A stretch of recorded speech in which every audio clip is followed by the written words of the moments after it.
अग्नि सुरक्षा को लेकर प्रशासन की अपील। ग्रामीण क्षेत्रों में बरते विशेष सावधानी। बिहार के औरंगाबाद जिले में अग्नि सुरक्षा को लेकर प्रशासन द्वारा लोगों से सतर्क रहने की अपील की गई है। जिला प्रशासन के अनुसार 15 अप्रैल से 15 जून तक का समय अग्नि प्रबंधन के दृष्टिकोण से बेहद संवेदनशील माना जाता है। प्रशासन ने बताया कि अग्नि प्रबंधन को शहरी और ग्रामीण दो क्षेत्रों में बांटा गया है, लेकिन अधिकतर आग लगने की घटनाएं ग्रामीण इलाकों में सामने आती है। औरंगाबाद जिला भी अग्नि प्रबंधन की दृष्टि से संवेदनशील क्षेत्रों में शामिल है। जानकारी के अनुसार दाऊदनगर और बारून सहित कई क्षेत्रों में खेत खलिहानों और गेहूं की फसलों के पास लोग बीड़ी और सिगरेट जलाकर फेंक देते हैं, जिससे आग लगने की घटनाएं होती रहती है। प्रशासन ने किसानों और ग्रामीणों से अपील की है कि खेतों में धूम्रपान न करें और आग से संबंधित किसी भी प्रकार की लापरवाही से बचे, ताकि बड़ी दुर्घटनाओं को रोका जा सके। औरंगाबाद से संवाददाता मनोज कुमार गुप्ता की रिपोर्ट। नमस्कार। औरंगाबाद जिले के सभी नागरिकों को जय हिंद। मैं जिला अग्निशमन पदाधिकारी आज फेसबुक लाइव के माध्यम से आप सभी को अग्नि सुरक्षा के संबंध में अपेक्षित जानकारी देने के लिए उपस्थित हुई हूँ। अभी हमारे पास ये 15 मार्च से 15 जून का जो हमारा समय होता है वो अग्नि प्रवन काल होता है। तो इस स्थिति में हमें आवश्यक सुरक्षा और सावधानी बरतनी चाहिए। जैसा कि आपको भी जानकारी होगी कि औरंगाबाद जो जिला है वो अग्नि प्रवन क्षेत्र में आता है। अगर बिहार के हम टॉप 10 अग्नि प्रवन जिला में देखें तो उसमें से औरंगाबाद भी एक है। तो इसीलिए आवश्यक है कि यहाँ के जो नागरिक हैं वो अग्नि सुरक्षा के संबंध में अपने आप को अवेयर रखें। तो इस संबंध में सबसे पहले तो हम आग का जो लगते हैं उसको हम दो कैटेगरी में बांट सकते हैं, एक ग्रामीण आग और दूसरा शहरी आग। तो क्योंकि औरंगाबाद का अधिकतर क्षेत्र 60% से ज्यादा का एरिया ग्रामीण क्षेत्र का है, तो हम लोग जो प्रायः यहाँ पर जो अग्निकांड की घटनाएं देख रहे हैं वो ग्रामीण क्षेत्र में अधिक हो रहा है। अब जैसे कि आपका दाऊदनगर का क्षेत्र हो गया या बारून का क्षेत्र हो गया, तो इन सभी एरिया में आपको खेतों में जो आग लगती है वो बहुत ही आम है। और इसमें जो खास बात ये ध्यान रखना है कि हमारी कहीं ना कहीं असावधानी होती है, जिसके कारण जो है आग की घटना वो विकराल हो जाती है। तो अगर हम शुरुआत में ही आग का शमन कर दें तो ये विकराल नहीं होगा, ना ही हमें हमारी संपत्ति की हानि होगी। तो ग्रामीण क्षेत्रों में खासकर जो खेतों में आग लगती है उसमें एक तो जो गेहूं के खेत हमारे फसल खड़े होते हैं उसमें अगर बिजली के शॉर्ट सर्किट या तार से आग लग जाए या कोई बीड़ी सिगरेट जलाकर फेंक दिया उससे आग लग जाए। और तीसरा जो एक और कारण होता है कि आग जब हम लोग गेहूं की फसल की कटाई कर लेते हैं उसके बाद जो उसमें थोड़ा सा अवशेष बच जाता है फसल का, उसके अवशेष को आग लगा दिया जाता है, जो कि बहुत प्रमुख कारण है कि अन्य खेतों में भी आग लग जाती है। क्योंकि पछुआ हवा का सीजन है अभी, तो आग जो है हवा की वजह से और दूसरों के खेतों में भी उसकी लपट लग जाती है। तो इसमें सबसे जो सावधानी ये बरतना है कि आपको अपने अवशेषों को जलाने का भी नहीं काम करना है, क्योंकि वो आपके खेत के लिए ही वो जो अवशेष है बहुत ही अधिक फायदेमंद है। अगर आप उसमें ही ये ट्रैक्टर या हल से उसको जुतवा देते हैं तो नेक्स्ट फसल के लिए आपका खेत ऑटोमेटिक तैयार हो जाए। लेकिन जब आप जला देते हैं तो हो सकता है आग के प्रकोप से दूसरे को भी खेत में भी आग लग जाए, और इस पे सरकार के द्वारा बैन भी लगा हुआ है। तो इससे बचिए।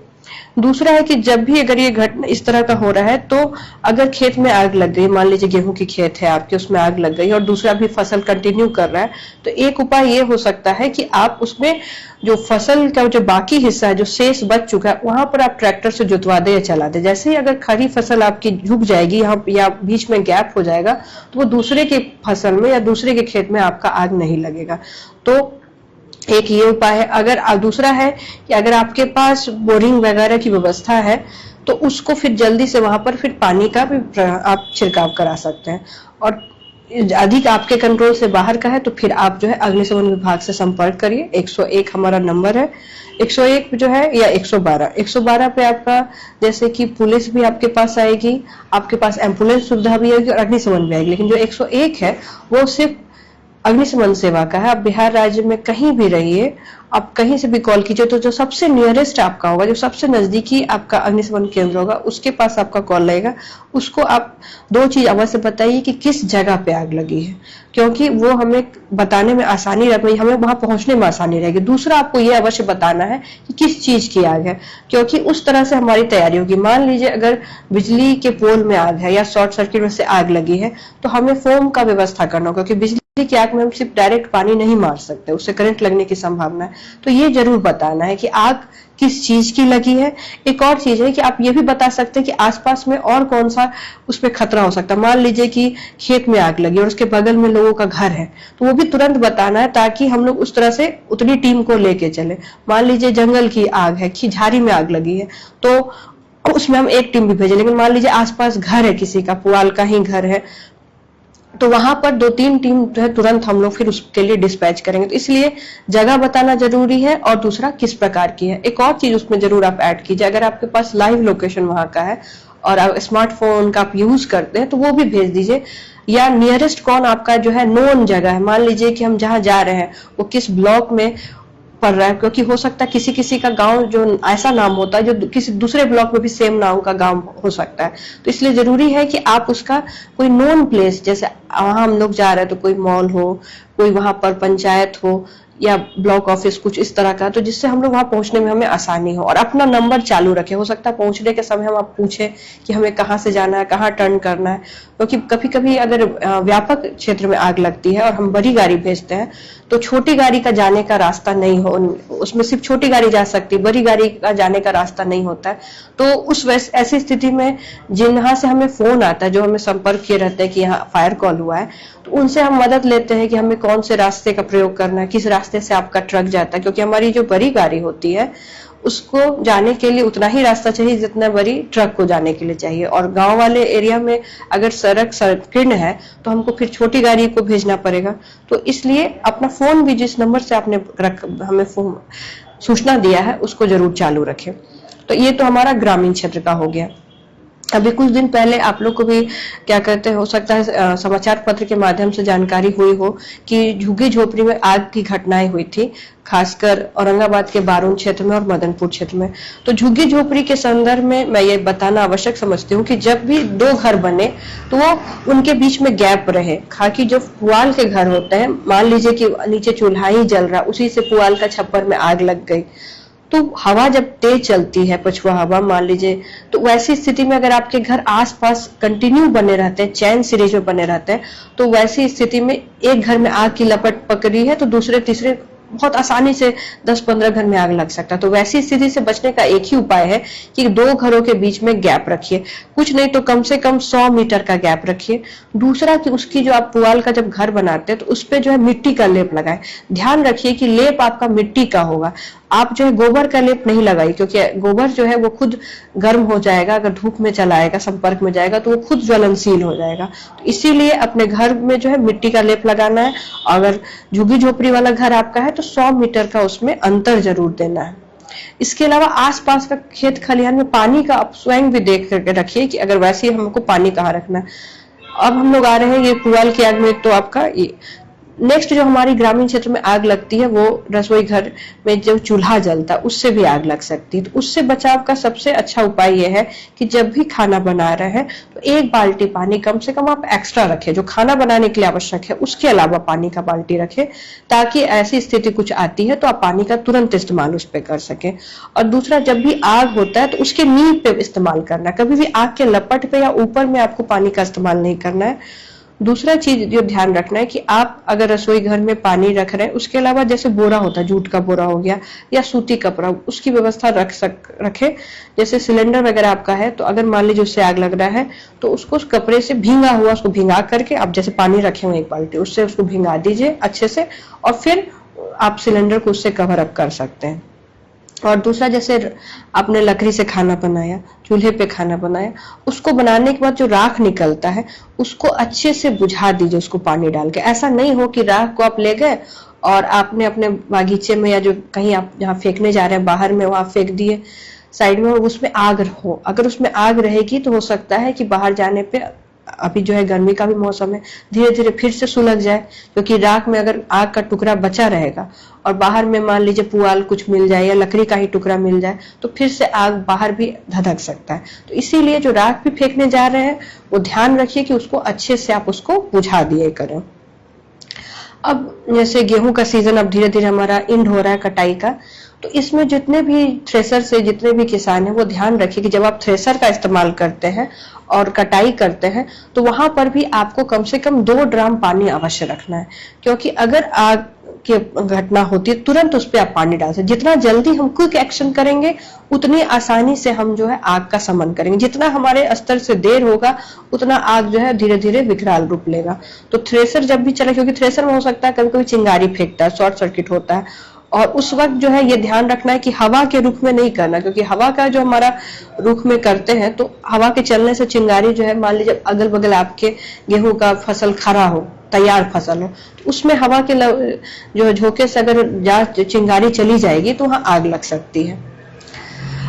ये हमारा ग्रामीण क्षेत्र का था। अब हम आते हैं शहरी क्षेत्रों में। तो शहरी क्षेत्रों में जो हमने देखा है वो हमारा मुख्य कारण जो है, एक तो हमारा है शॉर्ट सर्किट और दूसरा हमारा है गैस सिलेंडर से आग। तो शॉर्ट सर्किट से जो आग है उससे बचने का सबसे अच्छा उपाय है, खासकर रेसिडेंशियल जो है, कि आप कम से कम हर 5 साल पे जरूर चेक करवा ले। जो इलेक्ट्रिकल इंजीनियर उनसे जरूर अपने तारों को चेक करवा लीजिए, और जिनका कमर्शियल है वो हर 2 साल पे चेक करवा लीजिए कि आपने जो तार लगाया था क्या उसका क्षमता बढ़ गया, उसका लोड क्या बढ़ गया। अगर लोड बढ़ गया होगा तो फिर आपको अपने आपका तार का जो उसकी क्षमता उसको बढ़ाने की जरूरत है। आपको बिजली विभाग से संपर्क करके आप उसका लोड बढ़वा सकते हैं कि आपका कितना केवी का यूज कर रहे हैं। मान लीजिए कि पहले आपके पास एसी नहीं था, अब आपने एसी लिया, फ्रिज लिया, तो उसका क्षमता बढ़ जाता है। लेकिन मान लीजिए कि आपने लोड आपका अभी भी 1 केवी का और आपकी आवश्यकता जो अब लोड बढ़ाकर 2 केवी या 3 केवी का हो गया है, तो उसको बढ़ाना जरूरी है। अगर आप नहीं उसका लोड बढ़ाते हैं तो तार जो है आपका ऑटोमेटिक गलने लगेगा, उससे भी शॉर्ट सर्किट होता है। तो एक तो ये ध्यान रखिए। दूसरा है कि अब आप जो आपका घर है उसके हर कमरे के लिए अलग अलग एमसीबी का प्रयोग कीजिए। इससे फायदा ये होता है, मान लीजिए किसी एक रूम में आपका शॉर्ट सर्किट हुआ तो आपके पूरे घर का लाइट नहीं जाएगी, ना ही घर का पूरा वायरिंग आपका खराब हो जाएगा। जिस घर का प्रॉब्लम है उस घर का एमसीबी आपका ऑफ हो जाएगा, गिर जाएगा, बाकी के रूम आपके बच जाएंगे। इसीलिए प्रत्येक रूम का जो है एक अलग अलग एमसीबी का व्यवस्था जरूर करें, चाहे ये कमर्शियल हो, एजुकेशनल आपका बिल्डिंग हो या रेसिडेंशियल हो। मतलब जिस चीज के लिए भी आप यूज कर रहे हैं ये जो सावधानी आपको अवश्य बरतनी चाहिए। अब जैसे कि अभी जो है शादी विवाह का भी सीजन है अभी, तो इसमें एक चीज ध्यान रखिए कि आतिशबाजी का प्रयोग ना करें, क्योंकि आतिशबाजी का प्रयोग इस सीजन में होता यह है कि जब आप करते हैं, मान लीजिए रात में कर रहे हैं, सब लोग सो रहे हैं, उस वक्त कर रहे हैं, किसी का खेत है, किसी का पुआल का घर है, मान लीजिए जानवर बंधे हो, आदमी हो, वो उस घर में ऑटोमेटिक जो है आग लग जाती है। तो वैसी स्थिति में आपको बचाने का मुश्किल हो जाता है लोगों को, क्योंकि वो भी सोए हुए हैं, रात का टाइम है, या वहां तक जाना मुश्किल है। ऐसी जगह भी आग कभी कभी लग जाती है, जैसे रॉकेट जलाए वो उड़ के कहीं भी जा सकती है। तो आतिशबाजी का प्रयोग शादी विवाह का जो आपका समय है इसमें ना करें। ध्वनि प्रदूषण भी हो रहा है और कहीं ना कहीं आग भी इससे लग जाती है। अगर हम अब सिलेंडर की जहां तक बात कर रहे थे, तो सिलेंडर में सभी के घरों में प्रायः गैस सिलेंडर का इस्तेमाल हो रहा है। तो उसमें जो आपको ध्यान रखना है वो ये कि जब भी सिलेंडर का इस्तेमाल करें तो जो घरेलू आप सिलेंडर को नीचे से बंद करना है। ऐसा नहीं होगा कि आप सिर्फ ऊपर बर्नर से ऑफ करिएगा और सिर्फ चूल्हे से ऑफ कीजिए और सिलेंडर को नहीं, क्योंकि जब आप सिलेंडर से बंद नहीं करते हैं अपने गैस को तो बीच का जो पाइप है उसमें गैस का प्रवाह होते रहता है। मान लीजिए कि वो गैस का पाइप कट जाए तो आपके घर में जो है पूरा का पूरा मीथेन गैस फैल जाएगा, एलपीजी गैस आपके यहाँ पूरा फैल जाएगा। तो इसीलिए जरूरी है कि जब भी खाना बनाए, चाहे सुबह बनाए, शाम बनाए, दोपहर बनाए, अपनी आदत में शामिल कर लीजिए कि जब भी सिलेंडर को हम बंद करेंगे तो नीचे सिलेंडर से बंद करेंगे। सीधे ऐसा ना हो कि सिर्फ हम चूल्हा से बंद करें, सिर्फ बर्नर मेरा ऑफ हो। जैसे और दूसरा, जैसे आप दूध उबालते हैं तो वैसी स्थिति में वहां पर खड़े रहे। ऐसा नहीं होना चाहिए कि आप फोन का इस्तेमाल कर रहे हो या उसको अनअटेंटिव छोड़ के बाहर चले जाए। कभी कभी ये होता है कि दूध उबल के गिर गया और आपका बर्नर ऑफ हो गया। आप अगर बाहर से देख रहे हैं तो आपको दिखता है कि मेरा चूल्हा बंद है, लेकिन असल में क्या होता है कि आपका बर्नर ऑन है, गैस निकल रहा है। तो इसलिए ये सावधानी जरूरी है कि आप जब भी वहां रहे वहां खड़े रहे और गैस को जब भी बंद करिएगा तो नीचे सिलेंडर से बंद करिए। अगर बाकायदा कभी आग लग जाती है तो उससे सावधान ये रहना है कि आपको नीचे लुढ़कना है, कभी भी दौड़ना नहीं है, क्योंकि आग जो लगती है इसके लिए 3 कारण होते हैं। एक, आग लगने के लिए ऑक्सीजन होना चाहिए जो हवा में ऑलरेडी है। दूसरा होता है कि कोई ना कोई ज्वलनशील पदार्थ होता है। तो मान लीजिए कि हमारे जो कपड़े ही हैं वो भी जलने के लिए काफी है, कागज है वो भी जलने के लिए काफी है। और तीसरा, तापमान। तो अभी तो तापमान नॉर्मल, लेकिन अगर सिलेंडर के पास आप काम कर रहे हैं और आपने जो तौलिया आप अपने कंधे पर रखे या जो दुपट्टा है उसी से आप साफी की तरह उसका इस्तेमाल करते हुए बर्तन उतारते हैं, उसमें आग पकड़ ले और आपने ध्यान नहीं दिया, आप वो दुपट्टा आप ओढ़े या साड़ी का कोर आप ओढ़े आंचल को, उससे आपके शरीर में आग लगने लगे, तो वैसी स्थिति में आपको दौड़ना नहीं है, आपको तुरंत लुढ़कना है। क्योंकि जितना आप हवा से संपर्क काटिएगा उतनी जल्दी आग बुझेगा। कोई भी एक चीज हट जाता है, मान लीजिए ईंधन हो गया, ऑक्सीजन हो गया या टेम्परेचर डाउन, ये 3 चीजें हटाकर हम आग का शमन कर सकते हैं। तो इसीलिए जब भी किचन में काम करें तो अलग से कपड़ा साफी के लिए रखिए। अपने बदन पे जो आप इस्तेमाल कर रहे हैं, चाहे तौलिया हो, साड़ी हो, दुपट्टा, उसका इस्तेमाल ना करें। और दूसरा है कि अगर आग की घटना होती है तो दौड़ना नहीं है, क्योंकि जितना हम दौड़ेंगे उतना अधिक ऑक्सीजन के संपर्क में आएंगे। तो सबसे अच्छा, जैसे क्रॉलिंग किया जाता है छोटे बच्चे जो करते हैं, उस तरह से मान लीजिए हाथ में आग लगी तो इसको रगड़ देना है, मिट्टी से लपेट जाना है। अगर आपने किसी और को देखा कि आपके नजर में आता है किसी और को आग लग गई है, तो उसमें भी घबराइए नहीं, तुरंत जो है या तो जूट का बोरा हो गया, आपके घर में चादर हो गया, बेडशीट हो गया, उसको लेना है, पानी में भिंगा देना है। ध्यान रखिए कपड़ा सूती होना चाहिए, नायलॉन या सिंथेटिक नहीं। उसको भिंगाना है और फिर लपेट देना। कंबल है उसी को भिंगाइए, लपेट दीजिए, ऑटोमेटिक तुरंत जो है आग डाउन हो जाएगा। सिंथेटिक और नायलॉन जो कपड़ा है वो क्या होता है कि खुद ही गलने लगता है। तो मान लीजिए किसी ने सिंथेटिक या नायलॉन का कपड़ा प्रयोग कर लिया तो वो क्या होगा कि उसके स्किन को और नुकसान पहुंचाएगा, वो स्किन में चिपक जाएगा। तो इसका इस्तेमाल नहीं करना। दूसरा कि जो कपड़ा आप इस्तेमाल कर रहे हो, चादर हो, तौलिया, इन सबको फटा नहीं होना चाहिए। अगर वो फटा होगा, उसमें गैप होगा, तो ऑक्सीजन फिर से उसमें प्रवेश करेगा। इसीलिए कपड़ा फटा ना हो। और उसको हम पानी से भी इसीलिए भिंगाते हैं कि उसमें गैप ना बचे। जब हम पानी से भिंगा लेते हैं, एक तो ऑटोमेटिक टेम्परेचर डाउन करने का काम करेगा, दूसरा उससे हवा आर पार नहीं होगी। इसीलिए उसको अच्छे से हम भिंगा देंगे। और तब हम, मान लीजिए सिलेंडर खुद ही आग लग गया सिलेंडर में, तो उसको भी इस तरह से हम ढक सकते हैं। दूसरा, किसी व्यक्ति को लग गया तो उसको भी ढक सकते हैं। एक और चीज जो अभी होता है कि लोग क्या करते हैं कि सिलेंडर में जब कम गैस बचता है तो उसको लुढ़का देते हैं। वैसा नहीं करना है, हमेशा खड़ा रखना है। दूसरा, अगर आग लग भी जाए सिलेंडर में तब भी उसको गिराना नहीं है। गिराने की स्थिति में क्या होता है कि उस सिलेंडर में जो आग की लपट निकल रही है वो सामने दीवार पर लगता है, वहां से दीवार से टकराकर वापस सिलेंडर की बॉडी पे लगता है। उस स्थिति में सिलेंडर ब्लास्ट होने का खतरा होता है। अगर आप सिलेंडर को सीधा खड़ा छोड़ दें और उसमें आग की लपट निकल रही है तो धीरे धीरे वो स्वतः खत्म हो जाएगी, क्योंकि जैसे उसके अंदर का ईंधन खत्म हो जाएगा, उसके अंदर का गैस खत्म हो जाएगा, वो आग निकलना खुद ब खुद खत्म हो जाएगा। इसीलिए उसको गिराना नहीं है।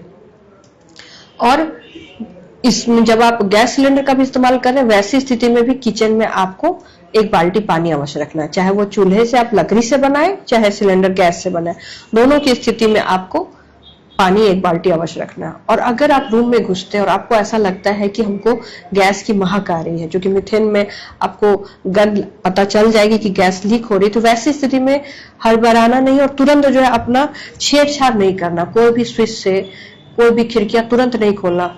होता यह है कि आप तुरंत में अगर जल्दी से करने जाते हैं, स्विच ऑन ऑफ करते हैं कुछ भी, तो वैसी स्थिति में शॉर्ट सर्किट का खतरा होता है। अगर शॉर्ट सर्किट उस स्थिति में होता है या आप तुरंत में खिड़की ही खोल रहे हैं एकदम भरभरा कर, तो वैसी स्थिति में शॉर्ट सर्किट जैसे ही होगा, ऑलरेडी आपके रूम में गैस भरा हुआ, आग तुरंत लग जाएगी।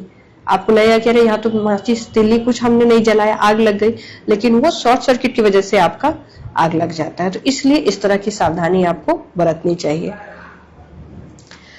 तो हमने एक आपको रसोई गैस का बता दिया, सिलेंडर का बता दिया, हमने आपको अभी जो हम रिकॉल कर लेते हैं, हमने आपको बता दिया ग्रामीण आग के बारे में, बिजली के शॉर्ट सर्किट के बारे में।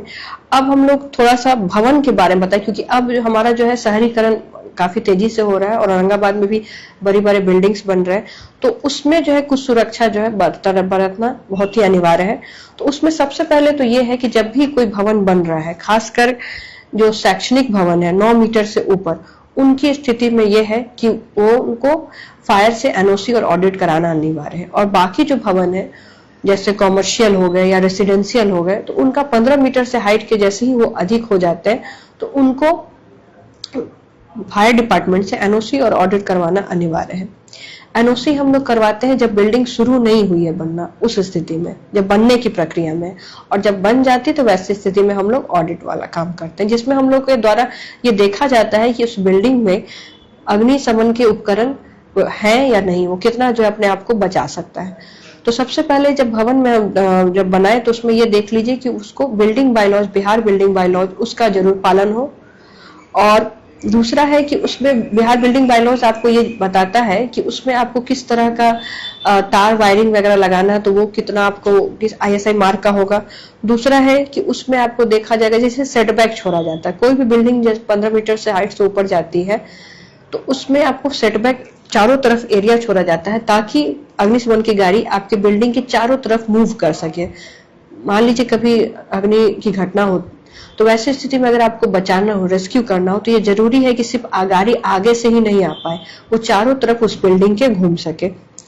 इसके अलावा जो भी बिल्डिंग है उसमें ये जरूरी है कि जब आपने अग्निशमन के उपकरण लगाए हैं तो वहां पर उसके यूज का भी लिखे, जैसे पास हमारा आता है, अगर फायर एक्सटिंग्विशर की हम बात कर रहे हैं तो वहां पर PASS पास लिखा रहना चाहिए ताकि उनको पता रहे कि फायर एक्सटिंग्विशर जो है उसको यूज कैसे करेंगे। तो जैसे कि फायर एक्सटिंग्विशर है तो उसमें P से आपको प्रेस करना है, A से एम करना है, S से स्क्वीज करना और S से स्प्रेड करना है कि जहां आग लगी है उसके नीब पर एम करते हुए आपको उसको दबाते हुए स्प्रेड करना है ताकि उसको बुझाया जा सके।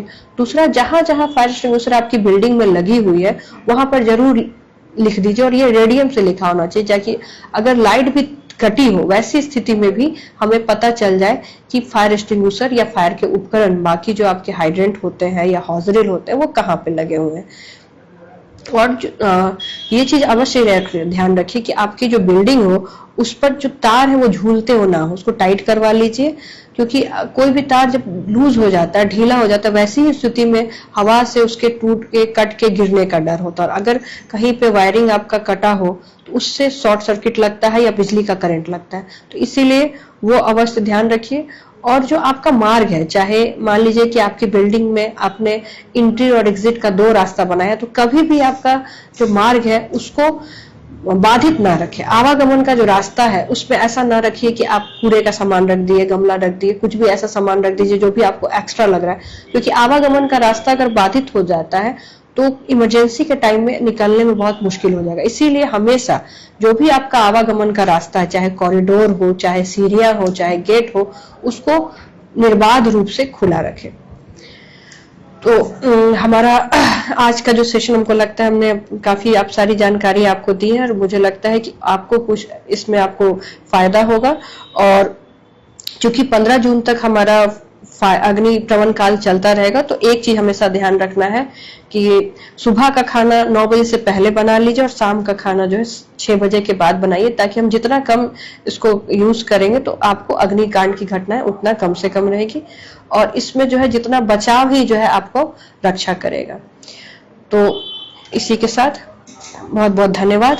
आपकी सेवा में सदैव तत्पर, अग्निशमन विभाग औरंगाबाद।